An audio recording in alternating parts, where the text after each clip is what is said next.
please raise their hand. A crucial vote at the UN Security Council on Monday laid bare the friction between the U.S. and its ally Israel over the war in Gaza. Previously, the United States had vetoed 3 Security Council resolutions over the fighting in Gaza as Israel pressed its offensive against Hamas militants in the Palestinian enclave. But as civilian deaths continued to climb and the humanitarian situation deepened into deadly famine, U.S. President Joe Biden began to press Israel to reach a truce that would allow food and medicine to reach the more than 2 million civilians trapped in Gaza. When the latest resolution calling for an immediate ceasefire went before the Security Council, Those against. the U.S. envoy didn't vote no. Abstention. She abstained. The draft resolution has been adopted. The chamber erupted into applause as the measure passed. The reverberations were immediate.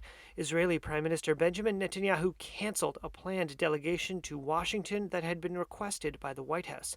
A statement from his office read, quote, "In light of the change in the American position, Prime Minister Netanyahu decided the delegation would not leave."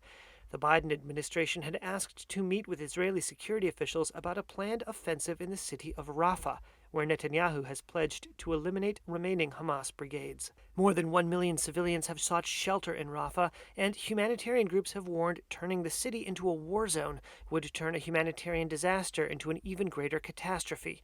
White House spokesperson John Kirby called the cancellation disappointing, but added that senior U.S. officials would still meet for separate talks with Israeli Defense Minister Yoav Gallant, who is currently in Washington. The diplomatic dust-up between Washington and Jerusalem comes as Israel on Monday announced it would no longer cooperate with UNRWA, the United Nations agency tasked with delivering aid and social services to Palestinians in Gaza. UNRWA are part of the problem. Israeli spokesperson David Mercer accused UNRWA of being, quote, part of the problem. Totally unacceptable. That was met with unvarnished outrage from UN Secretary General Antonio Guterres. Speaking in Amman, Jordan, on Monday, he said blocking UNRWA risked exacerbating what he called, quote, dramatic starvation. Israel has asserted its operation in Gaza is defensive after Hamas fighters killed 1,200 people in an October 7th rampage in Israel and took more than 200 hostages.